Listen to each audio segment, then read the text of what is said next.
Bonjour, donc aujourd'hui je vais vous faire une vidéo sur la résolution graphique d'équations et d'inéquations. Donc c'est un devoir que j'ai donné à mes élèves de seconde. Donc la résolution se fait à l'aide de la calculatrice. Donc on considère deux fonctions f et g, les deux fonctions donc définies comme étant la fonction carré et ici une fonction affine, l'expression g de x égale x plus 2. Donc ici, en voilà la représentation graphique. Donc je rappelle ici dans le menu graphique, mettre les deux équations, ensuite dessiner, s'arranger pour que la fenêtre permette de voir un petit peu les deux courbes. Voilà. Donc dans un premier temps, je demandais à mes élèves donc de résoudre f de x égale g de x. Donc graphiquement, ça se traduit par l'abscisse des points d'intersection des deux courbes. Donc pour ça, on va dans la résolution graphique GSolve, ensuite intersection ISCT, et automatiquement la calculatrice nous met le point d'intersection et nous donne l'abscisse de ce point. Donc x égale moins 1, on le voit ici, donc dans la réponse. Et ensuite, on se déplace vers la droite, et là la calculatrice nous donne le deuxième point d'intersection et son abscisse. Donc x égale 2. Donc les solutions sont S égale, entre accolades, moins 1 pour virgule 2. Voilà pour la première question. Deuxième question, on demande quand est-ce que f de x sera strictement supérieur à g de x. Ça se traduit au niveau de la courbe par les morceaux de la courbe de la fonction f qui va se trouver au-dessus de la droite. Ici. Donc ici, cette partie-là, et ensuite la partie qu'on ne voit pas ici. Donc je vais redessiner ma courbe, voilà. Donc cette partie-là et cette partie-là.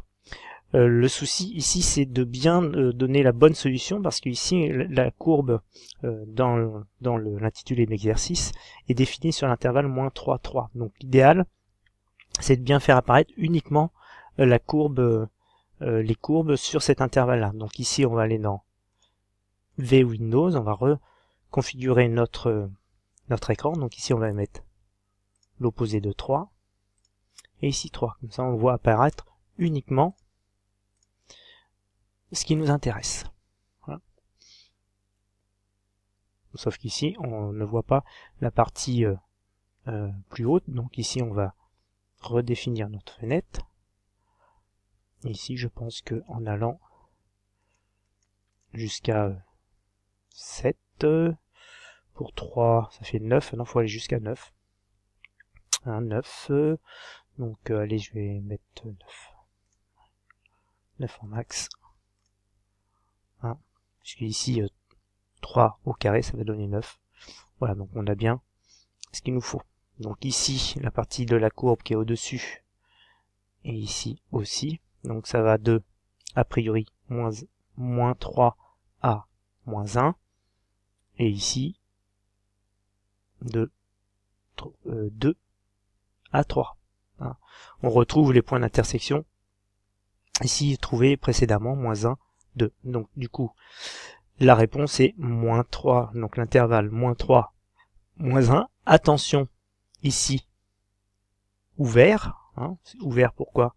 Parce que ici c'est strictement supérieur, donc ça veut dire que l'abscisse de ce point-là n'est pas solution, ainsi que l'abscisse de ce point-là. Voilà. Alors troisième question c'est résoudre l'inéquation ici, f de x inférieur ou égal à g de x. Donc ça se traduit par quoi? Par les abscisses des points de la courbe de f se trouvant en dessous de la droite ici représentative de la fonction g. Donc tous ces points là, on va regarder leur abscisse.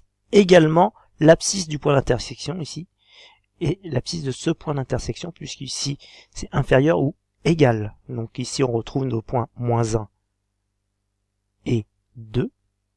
Donc les abscisses de ces points moins 1 et 2. Donc les solutions sont tous les nombres allant de moins 1 à 2, c'est-à-dire les abscisses des points se trouvant en dessous de la droite d'équation x plus 2. Voilà pour la réponse à la question 3. Ensuite, on devait donc résoudre l'équation f de x égale 0. Donc ça veut dire en fait chercher ce qu'on appelle les racines de la fonction. Pour ça, on va utiliser le menu gsolve et on va utiliser root qui veut dire en anglais racine. Donc ici, on va demander racine. La calculatrice nous demande quelle est la fonction utilisée. Donc dans un premier temps, on va accepter la fonction x carré, puisque c'est la première chose qu'on nous demande, c'est f de x égale 0. Et ici, la calculatrice nous dit que f de x égale 0 pour x égale 0.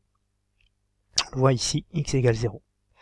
Donc, entre accolades, puisqu'on a une valeur discrète, donc ici on va mettre le 0.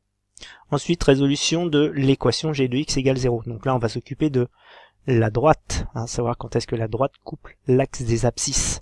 Et pour ça, on repasse par gsolve, root, et là, on va demander la deuxième fonction en utilisant donc le pad. Voilà. Donc on devine ici le petit carré qui sélectionne la droite. Et ensuite, on valide entrée. Et la calculatrice nous dit que le point d'intersection de la droite avec l'axe des abscisses a pour abscisse moins 2. Donc, la solution est moins 2. On met le nombre entre accolades puisque c'est une valeur discrète. Voilà pour la correction de cet exercice. Ciao.